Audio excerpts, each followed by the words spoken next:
here to speak to us this morning, and he'll tell you a little bit about himself and whatever, but one thing that really has impressed me about CY as I've known him for the past couple of years is his heart, not just for missions. I mean, he works with OMF, he's a regional director, he's in charge of connecting, people back and forth and things like that. But it's also his heart for the community. And if you read in the bulletin a little bit, it gives you just a glimpse of some of that. I know he's involved with the prayer breakfast that we have here in Stouffville, part-time chaplain. He helps out. You're doing an English congregation, and I'm thinking, like, goodness, I mean, he does all of this on top of his real job, okay? But it just shows his heart that he has to tell other people about Jesus and to do what he can. And again, for the Chinese community, if you look in there, he's done a number of things in regards to that perspective course, working with Tyndale, CBM, talking book library. I mean, there's a number of things. So his heart is for his, for his brothers and sisters. And so we're just grateful that he's here this morning to talk with us and to share from his heart today. So CY, welcome. We're glad to have you. So let's welcome him like we do here in Stouffville. Thank you, thank you, thank you, thank you. Wow, I don't deserve such an elaborate introduction. Well, thank you, Pastor Tim. A lot of you know me, you've seen me in other settings at prayer breakfast. I've done a sharing here before. And in case you've forgotten, my name is CY, and you know how to spell that. I'm going to throw more alphabets at you this morning. I work for an organization called OMF. So you learned 5 alphabets this morning. Now, what does that stand for? Okay, here is one good suggestion. That's why I'm serving there, I believe. I belong. But no, we're not quite that. This is our full name. It's coming, it's coming. Oh no, it's not. Okay, it will be coming, but it's Overseas Missionary Fellowship. And I don't know why this thing's not working. Perhaps someone at the AV desk can help me. But it's Overseas Missionary Fellowship. We are very old though. 151 years old. Can anyone beat that? No? Okay. Let me put in a disclaimer here. I'm not personally that old. But it was started in the year 1865 by a guy named Hudson Taylor. And some of you might have heard of that name. It was started as China Inland Mission. And over the years, the world has seen one war after another. China itself has seen a lot of turmoils. And at one point in time, we were basically kicked out. Even the last of our missionaries were either driven out, if not killed off altogether. And so at that time, it wasn't even appropriate for us to keep calling ourselves China Inland Mission. And it was at that time that we changed our name to Overseas Missionary Fellowship. Overseas meaning overseas from China. So around those few decades, God opened up doors elsewhere in East Asia for us. Thailand, Cambodia, Taiwan, Japan, you name it. Now I'm going to talk a little bit about the history of Hudson Taylor today, but I won't have a chance to go into the history of the mission itself. 150 years. We don't have all day here. So we'll save that for another time. But if you're interested, there's a book out there in the foyer that you can buy. It's called God's Faithfulness. So it's a collection of stories about our missionaries over the last 150 years. So when the service is done, do feel free to check it out for yourself. Hudson Taylor. It all started in the year 1832. A newly married couple in England, they were expecting their first kid. Now, this is before the time of ultrasound scanning. So there was no way for them to tell whether the baby would be a boy or a girl. This is also in the 1800s. So there's a little bit of sexual discrimination there. Sorry, sisters. But the couple said, well, if the baby turns out to be a boy, we're going to dedicate him and help him, groom him up to become a missionary to China. Baby came out. They gave him the name Hudson Taylor. And of course, it's a boy. So dedicate him, they did. But for the first 17 years of this boy's life, he grew up to become anything but what the parents were hoping him to be. He strayed further and further and further away from the Lord. Until one day, out of nowhere, he just walked into his father's office looking for something to read. He's got nothing better to do that day, perhaps. And he stumbled upon this gospel tract.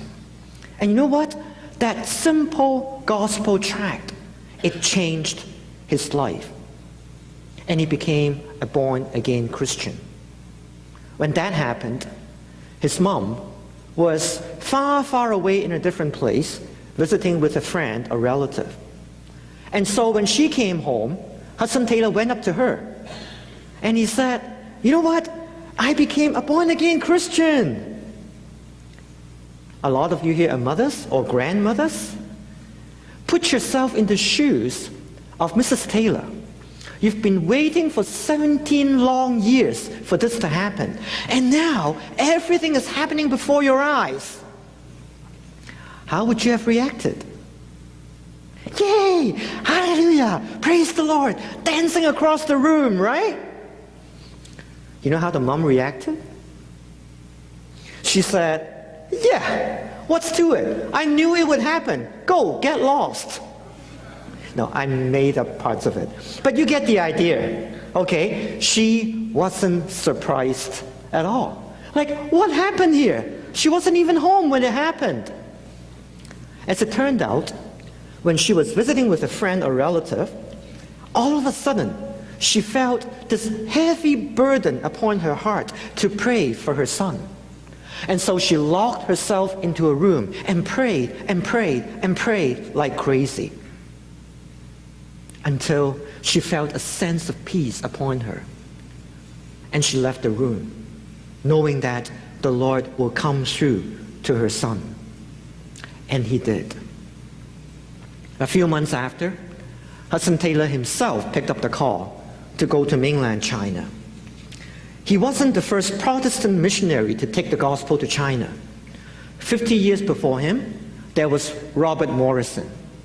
But during those 50 years, only a handful of Chinese people came to Christ. Not Morrison's fault. He did the best he could. But there was a lot stacked against him. China was a pretty close place at the time. And he's got very little room to work with. But it did translate the Bible. And so when Hudson Taylor went, there was a Chinese Bible there already. So he laid a lot of groundwork. And Hudson Taylor was building on the foundation that he has laid. During those 50 years, some things have changed. The first thing is the Opium War. Some of you might have heard of that. It was a war between China and England. And of course, the end result of that is that China lost. It's not a part of history that we are proud of. But as Proverbs says, in the Lord's hand, the king's heart is a stream of water that he channels toward all who please him. Even in a situation like that, God's will still moves forward. Because of that war, the Manchu government at the time, the Chinese government, the ruling Chinese government, they were forced to open up its ports to the Western powers. And so they had to let in all these foreign, Western business people and everybody. And along with them, missionaries. So the door became a bit open. The other thing that happened was within China. They had what they call a Taiping rebellion, which is a civil rebellion against the ruling government at the time. Taiping, what does that mean? Well, it literally translates to the heavenly kingdom of great peace. There's one thing you need to know about the Taipings. They claimed to be Christians. I think you caught the word, eh? They claimed to be Christians. So when news of that went to the credulous West, a lot of churches and people and Christians, they were thinking, oh wow, these people, they must be the Constantine of our time. You know, they're going to transform the whole country into a Christian one. There's no time to be lost. Let's send them all our missionaries. One of the organizations that fell for that was the Chinese Evangelization Society. They approached Hudson Taylor, and at the time, he was halfway through his medical studies. He wasn't even done. But they said, well, Hudson Taylor, don't wait. Okay, there's no time to be lost. Go right away. Don't worry about your medical studies. And so Hudson Taylor went. He was basically talked into it. And he went on a sailing vessel, sailing boat. How does a sailing boat travel or go? How does it move? It has to have wind, right? When there's no wind, what happens? It kind of jerks, right? Yeah. And it did happen on its way to China, and the boat was drifting towards a place called New Guinea. This is the 1800s. The captain was saying, the locals on the island there, they're going to show us their hospitality, not by having dinner with us, but by having us for dinner. There were cannibals on that island. By the grace of the Lord, that did not happen. Hudson Taylor prayed and prayed and prayed, and he made it safe and sound to China, March the 1st, 1854, at the ripe old age of 21 years, 10 months old. So he was pretty young at the time. Remember, this is a time of civil war, and he wasn't prepared to see all these bombshells exploding right before his eyes, right at the doorstep. What's more, he came to find out what the Taipings really were. They were anything but what they claimed to be. His assessment of the Taipings, he said, of the spirit of Christianity, they knew little and manifested none. That's his assessment. If the Taipings did embrace Christianity, it was nominally on the part of the leaders, and only a handful of them. And that only for political motive. It's almost like a banner that they are flying under. On top of that, living condition was pretty bad. This is a time of civil war, so the little money that he had with him quickly evaporated, and he got to live in pretty basic living conditions. Now, this is the 1800s in China. Things were pretty backward back then. I'm not going to go into all the graphic details. Suffice it to say that washrooms, as we know them today, just did not exist at the time. So what did they do? Well, they had all these night soil pails.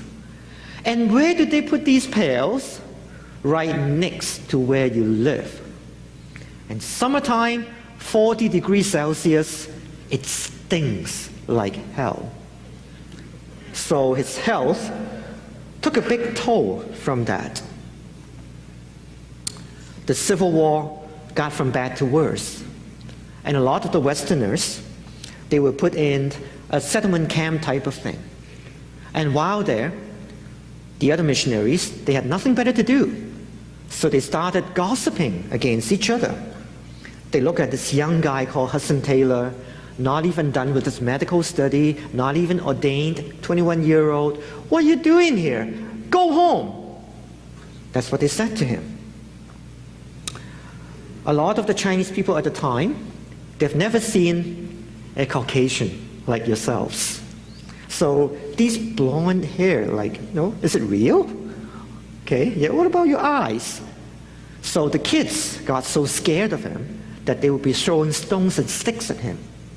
The adults knew better. Wow, these are people from the well-off West. And so they would go out of their way to scam him, to take advantage of him. What saved Hudson Taylor was actually his medical skills.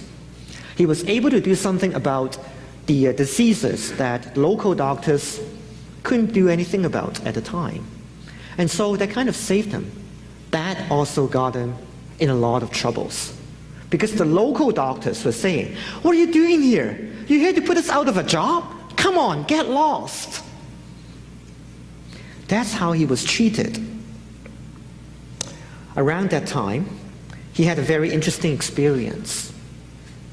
He was preaching to a crowd, like what I'm doing now, okay? Only there's a Chinese audience. And he noticed this one guy who was kind of nodding and shaking his head from time to time, like he's really into it. And so he thought, wow, the Lord must be speaking to this guy.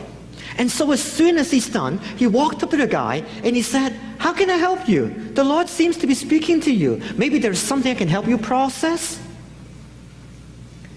The guy didn't speak much, and so he kept pushing him until the guy finally opened up his mouth. And he said, "Mr. Taylor, look at this jacket you're wearing. How come there's nothing here? Like, don't you feel cold? What about the buttons here? They're not doing anything at all. They're not serving any purpose. What about this necktie that you're wearing? I mean, we Chinese people, we're not that bad, eh? Are you ready to hang yourself anytime?" You know what that guy did for a living? He was a tailor. T-A-I-L-O-R. Not T-A-Y-L-O-R. So this is when the tailor met the tailor. Hudson Taylor learned a big lesson that day. He is the biggest thing standing between God and the people that he was trying to minister to, because of the way he's dressed, because of the way he presented himself. And so from there on, he learned to do what we would call contextualization these days. He would dress himself like a local Chinese at the time, and he would learn the language. He would be identified with the Chinese in anything that's not sinful. I look around, there are a handful of people like me, a handful of Asians, a handful of Chinese here. Look at the way they are dressed. Look at the way I am dressed. No different from anyone else here, right? But this is the 1800s, the Manchu time. How were the Chinese dressed at the time? I don't know if you guys watch movies, okay? Well, you guys have probably never watched this, but there are these Chinese zombie movies, okay? And the zombies will be hopping around like that, okay? Yeah. And they'll be hopping around in traditional Chinese costumes with a funny hat. And what you'll also notice as they hop around is that even guys would have pigtails at the back, flying in the air. Brothers, or the guys here, has any one of you ever worn a pigtail? No, I have not. Okay, yeah. Wearing a pigtail is one thing. Making it look presentable is another. After all, you're in China, you want to make friends with the higher-ranking officials, the people who are educated. You want to present yourself as someone civilized, someone genteel, right? So what do? You put lard on the pigtails. Well, imagine putting like butter on your pigtails. And China can be 40-something degree hot Celsius in the summer. Walking around like that is just no fun at all. And for that reason, Hudson Taylor was looked down upon even more by his fellow Westerners. You know, we are from a pretty civilized part of the world. We're educated, you know, yeah, we belong to a different class altogether. How come you're dressed like the barbarians? Well, that's us Chinese, by the way. And so he was looked down upon because of that reason. He was down, but he wasn't out. Ministry went on. Things got tougher and tougher. And yet, he held on. Until the year 1857. the mission that sent him there, the Chinese Evangelization Society, they didn't know what they were doing. And so funding stopped. There was no support on the ground at all. And Hudson Taylor had to make a tough decision to leave the agency. And he became what we would call a freelance today, working on his own. The year after, he met the first love of his life. Her name is Maria. And they got married. And together, they were doing a lot of good missions work in China. Some of you were kind of going, what do you mean the first love of his life? You know, as good Christians, we believe in monogamy. I'll go into that later on. But after a year or so, both of them, their health got so bad that they knew their only hope for life would be to go back to England for a time of furlough. And so they did. 1865. Physically, Hudson Taylor was back in England, but his heart was really still with the Chinese. Around that time, there were not a few missionaries along the coast of China already, but there was no missionary in inland China. And that's actually the toughest places. Why? Well, because if anything were to happen to you, you'd be left to fend for yourself. You wake up Monday morning and you want to have a good breakfast. What's that famous breakfast place in Stouffville? Pickle? Okay, whatever, okay, yeah. I've been there quite a few times. You're dying for something like that, over easy, you know, and bacon, crispy, you know, it pops but the moment you touch it. No such luck in inland China. What do you get to eat for breakfast? Congee. For those of you who know what congee is, it's quite bland. And if you're dying for a Tim Horton, sorry, it's nowhere to be found. This is before the time of Tim Horton. But you get the idea. You want a coffee? No. Yeah. What's wrong with tea? So, you know, you have to change your lifestyle altogether. And that's why few missionaries felt called to go to inland China at the time. But at the back of his mind, Hudson Taylor was counting. Every hour of the day and night, 1,000 Chinese people would be passing away into a Christless eternity. And his heart pained for them. But he's one solitary person. China is such a big place with so many people. How can he do it all by himself? And so June 25th, 1865, that morning, he was walking on the sand of Brighton Beach with a heavy heart.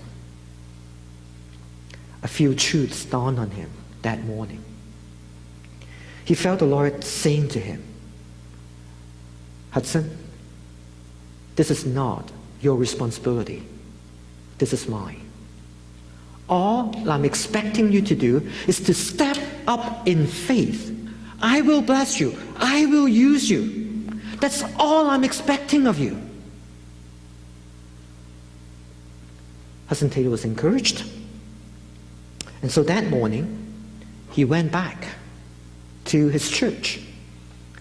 He opened up his Bible and flipped to a random page. And he put down these words. Prayed for 24 willing, skillful laborers at Brighton, June 25th, 1865. 2 days after, he went to a bank, probably not the HSBC or Royal Bank or TD Bank, but he went to a bank and he started a bank account in the name of China Inland Mission. And that's the birth of the agency that I'm now a part of. After 150 years, by the Lord's grace, we're still standing. 1866, he got enough money, enough people to set sail for China. He left in May. Guess when he arrived in China? September. So it's not like we've got like Cathay Pacific, Air Canada, that type of thing, right? Within 20 hours, you're the other side of the world. Time difference? Yeah, we'll get there same day. 4 months on the high seas, hit by 2 typhoons. You know what typhoons are? An Asian version of hurricanes, okay? To put it very simply, they almost lost their lives. These days, when we send our missionaries, we'll have a show week commissioning service here, right? And then nighttime, maybe we'll take them out to a banquet place, that type of thing, just to send them off. And we know that we're going to see them back again. And maybe we'll send some of our people to visit them on the field. Yeah. Back in those days, when they sent out missionaries, guess what's one standard item on their packing list? Their own casket. A lot of people would not return in one whole piece. But they went. By the Lord's grace, they made it to China. The English-speaking media at the time wasn't the nicest to them. Here's what they said. They said, why do not their people keep them at home in an asylum where they would be harmless to themselves and the community? Not great things to look at. A lot of it is because the people were dressed like the Chinese, and that's why they were made a subject of scorn and jeers and sneers. But that wasn't the most killing thing for Hudson Taylor. While on their way there, the people that he took with him on board the Lemmermuir, and that's the name of the ship, they went into one infighting after another. The group almost split even before they reached China. Eventually, it was the death of his 8-year-old daughter, Gracie, that kind of saved the group. Gracie was having high fever, and she was eventually diagnosed with meningitis. She finally passed away of that while still praying for an idol maker. And when that happened, the other people in the group, they came to realize that Hudson Taylor has had to spend more time putting out fire in their midst than spending time with the dying little girl. Even the hardest of hearts melted at the time. And that's what saved the mission. In a couple of years' time, they managed to settle in a part of China called Yangchao. I don't know if you guys like Chinese food. There's a dish called Yangchao fried rice. I don't know if it came from there. I don't know. Okay, but that's where they settled. And so things were going well for a little while, but then these were the war years. So there was a lot of anti-West feeling in certain parts of China, and Yangchao was one of those places. And so a riot broke out, and the rioters, they were chasing down the Westerners, driving them out of the place. And if they refused, they would torture them, they would kill them. News went to Hudson Taylor,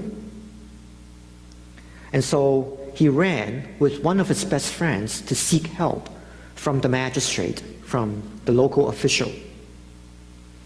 When they made it there, the magistrate said, well, I heard you guys are Christians.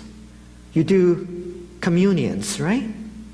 I heard that when you guys do that, you drink blood and you eat human flesh.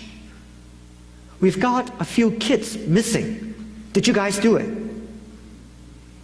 That went on for about 2 hours. Finally, Hudson Taylor convinced the magistrate.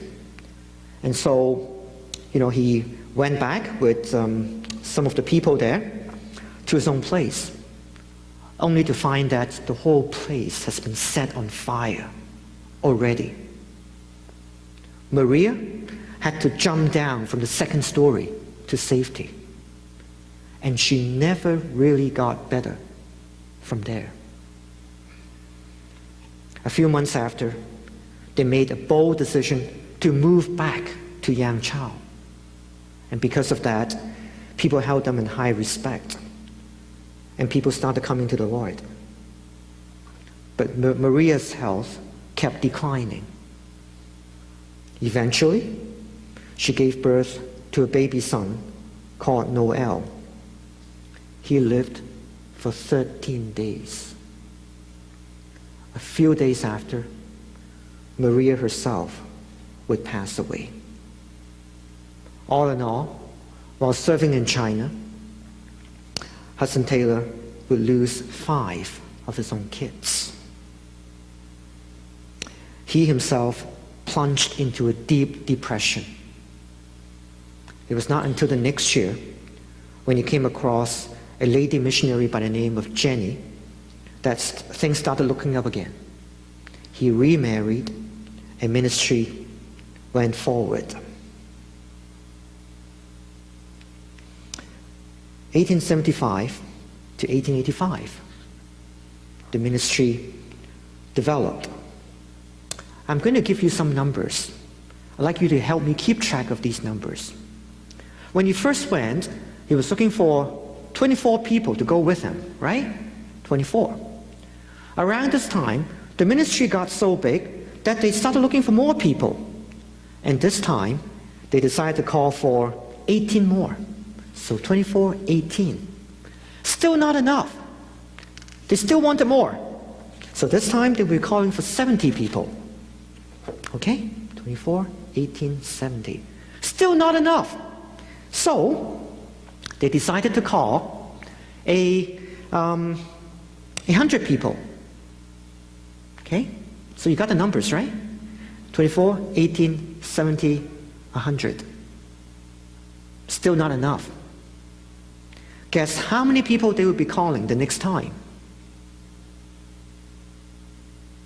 Wild guess. 300. Yeah, a lot of faith already. Remember, we are asking 100 people or 300 people to volunteer to die, basically. Right? They sent off these missionaries with their caskets. But you know how many people they were calling for the next time around? 1,000 people. Wow! Where are you going to get that many people from? Okay, we'll come to that. But the picture that you're looking at, that's actually Maria. And the next picture is Jenny, Hudson Taylor's second wife.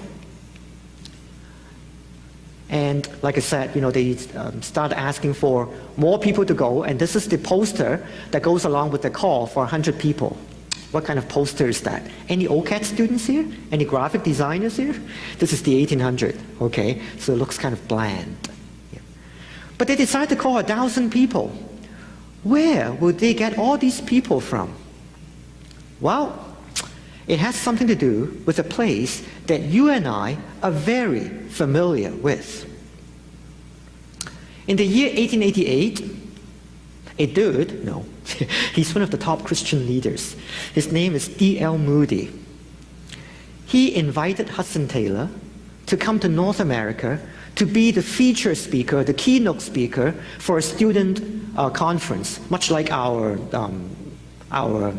Urbana these days. Okay? And so the two leaders met. And D.L. Moody challenged Hudson Taylor. He said, well, for the whole time, you've been calling missionaries from out of England or the UK, but, what about us here in North America? We've got lots of good people here too. Have you ever thought of starting China Inland Mission North America? Hudson Taylor's response, no, never thought of it, but I'll start thinking about it now. There's a big story behind it. I'm not going to go into that story, but the end result is that China Inland Mission North America came into place. And out of that, China Inland Mission Canada came about. So it's here in Canada that China Inland Mission became from a British movement into an international movement. So here's my question. Where do you think these two leaders met? A place that we are very familiar with, not Stouffville.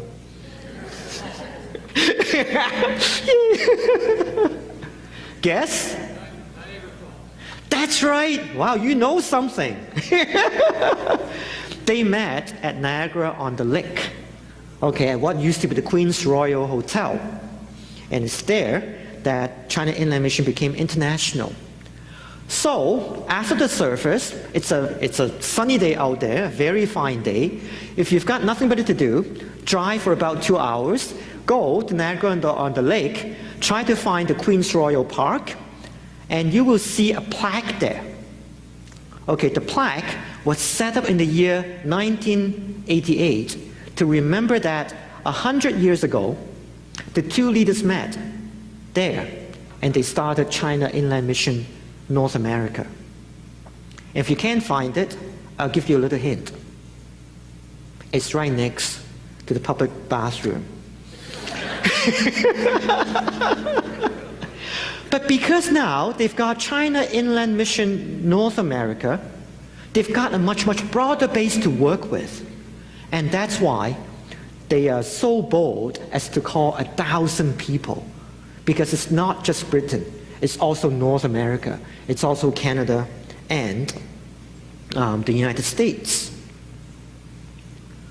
Ministry went forward, and this is the last 10 years of Hudson Taylor's life and ministry in China. Things were looking up until the year 1900. Something broke out in China, and it's gone down in history as the Boxers' Rebellion. A group of rioters known as the Boxers, they were chasing down the foreigners to kill them off. It's much like what happened in Yangzhou, only that this time it's no longer localized. Anti-Western feeling is flying high on the national level. Missionaries knew what would be coming at them, but they made a conscious decision to stay in China, to be with the Chinese Christians during the darkest time of Chinese history. And for that, they paid a price. 189 missionaries were brutally killed in that incident, under the connivance of the ruling Chinese government at the time. And along with them, their families, their kids. 58 China Inland missionaries were martyred, along with 21 children. And a lot of them were killed while still kneeling and praying.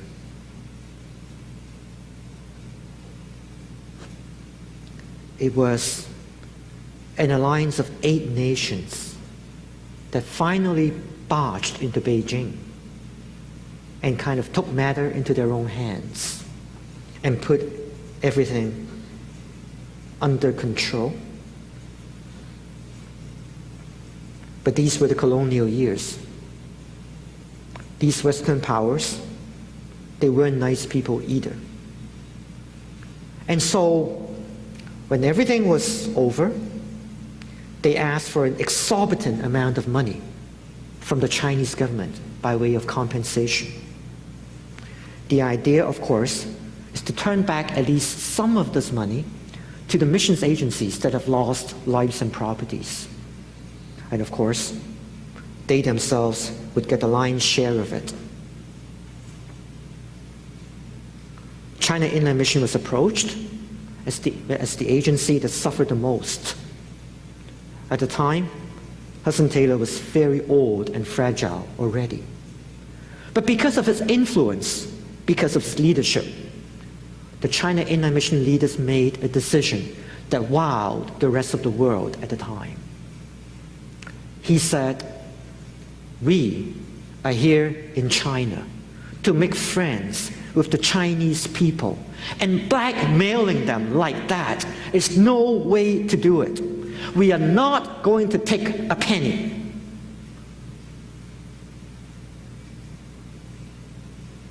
Because of that, his name is still remembered by the Chinese Christians to this very day.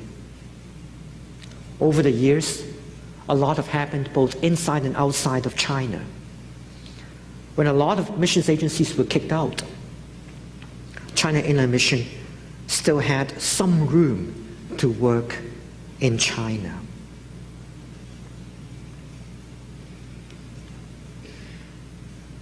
In 1905, Hudson Taylor took his last trip to China. And while there, he died quite suddenly. I've just given you a very brief outline of Hudson Taylor's life. There's a lot more to it, and if you're interested, here's another book I would recommend. This is Hudson Taylor's Spiritual Secret, a classic on the life of Hudson Taylor. And again, it's available in the foyer, and I look forward to meeting some of you there, at least after the service. But at this point in time, I just want to take a pause with everybody here and backtrack a little. Put yourself in Hudson Taylor's shoes. You went to China because you put your trust in a mission that fell for a myth. While there, you got no support at all. You were basically duped into going there. While serving in China, you lost the first love of your life, Maria, along with her, 5 of your own kids. You were there to serve among the Chinese. How well received are you among the Chinese? Not very well at all. They would rob you, they would take advantage of you. The Chinese doctors, they would go out of their way to drive you out of their country. You're misunderstood by people of your own, people from the West. And on top of that, you had to deal with one infighting after another among the people that are closest to you. Just when everything was looking up a little bit, Boxer's Rebellion, you lost 58 of your closest workers, along with them, their families and kids. It would be easy to say, no, I'm not taking a penny. How are you going to explain that to those who are mourning for a lost one in their family? Put yourself in the shoes of Hudson Taylor. Had you known about all of that, would you have gone to China the same? Would you? And that takes me back to a passage in the book of Isaiah. A lot of you are familiar with the book of Isaiah. In chapter 6, the prophet Isaiah heard the voice of the Lord saying, "Whom shall I send? And who will go for us?" Isaiah said, "Here am I, send me." Wow, nice and crisp. There's only one problem with it. He said it too soon. He should have asked for a job description and a compensation package before he did that. And now that he said what he said, you know what the Lord said? The Lord said, "Go and tell this people, be ever hearing but never understanding, be ever seeing but never perceiving. Make the heart of this people calloused, make their ears dull and close their eyes. Otherwise they might see with their eyes, hear with their ears, understand with their hearts, and turn and be healed." What was the Lord saying? What was the Lord saying? He was saying, "Isaiah, Go. You have my blessing. Go, but do be forewarned. For all your blood and sweat and tears, no one will listen to you. You will not get to see any visible fruits from your labor, from your efforts. Go! Perhaps Isaiah was thinking, well, God, you must be kidding. You're talking about just a few years, right? And then things will turn around. And so, in verse 11, we hear Isaiah asking, for how long, Lord? God's reply, until the cities lie ruined and without inhabitant, until the houses are left deserted and the fields ruined and ravaged, until the Lord has sent everyone far away and the land is utterly forsaken. And though a tenth remains in the land, it will again be laid waste. But as the terebinth and oak leave stumps when they are cut down, so the holy seed will be the stump in the land. Are you catching on to that conversation? Yeah, it's only for a few years, right? God said, no, not a chance.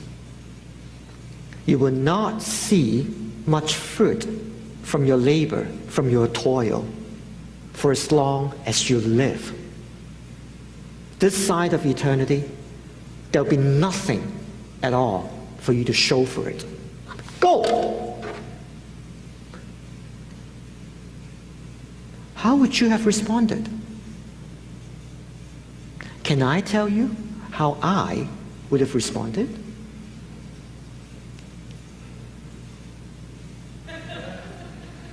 You know what that stands for?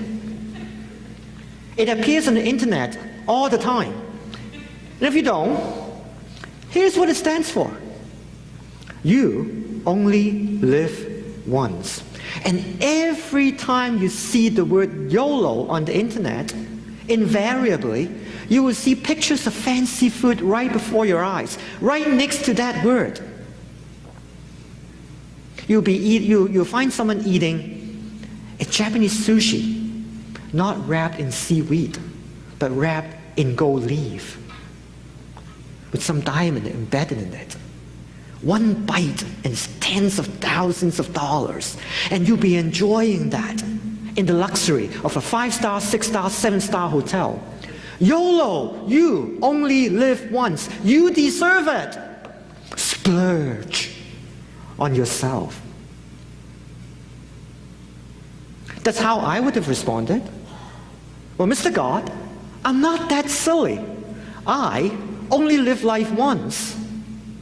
And you're asking me to go into something that will have nothing for me at all? Go away, make my day. YOLO.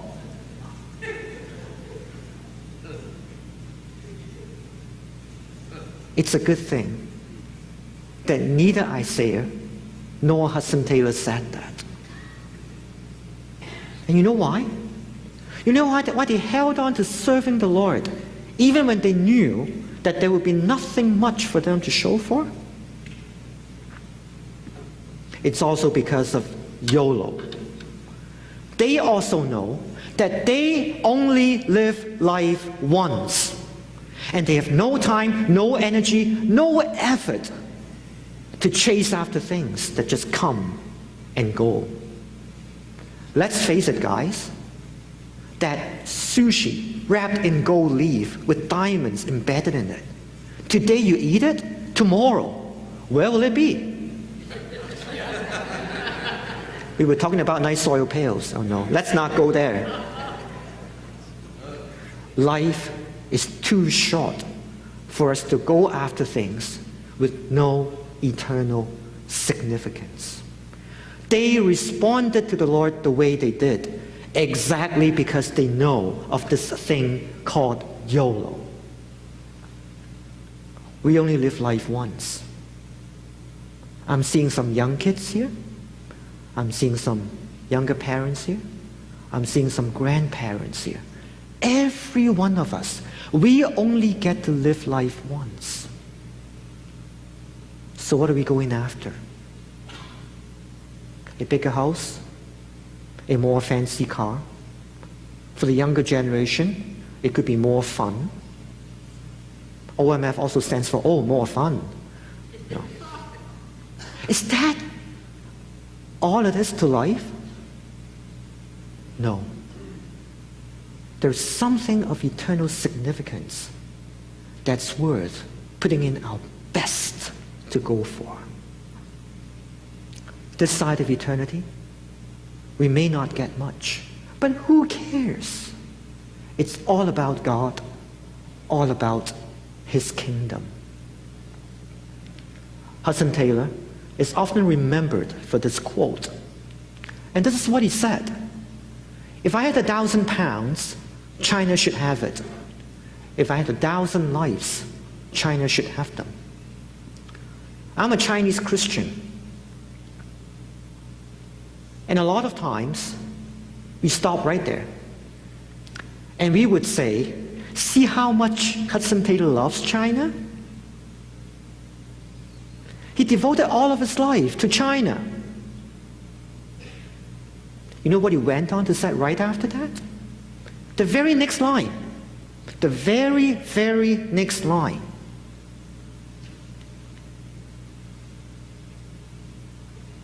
No, not China, but Christ.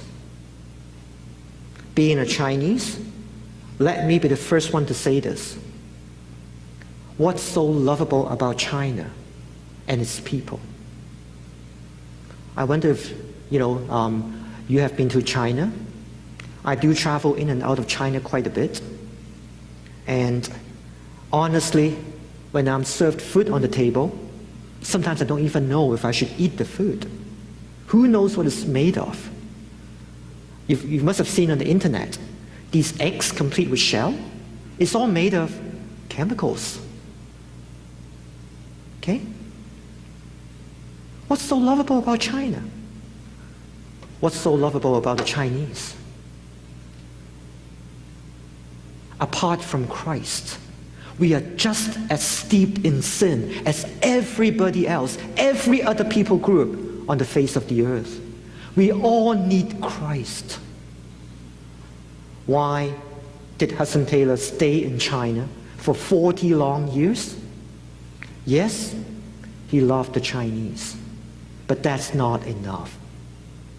It's more because of his love for Christ. It's Christ's love that compelled him to stay in China and kept doing what they've been doing. Father, Lord, I come before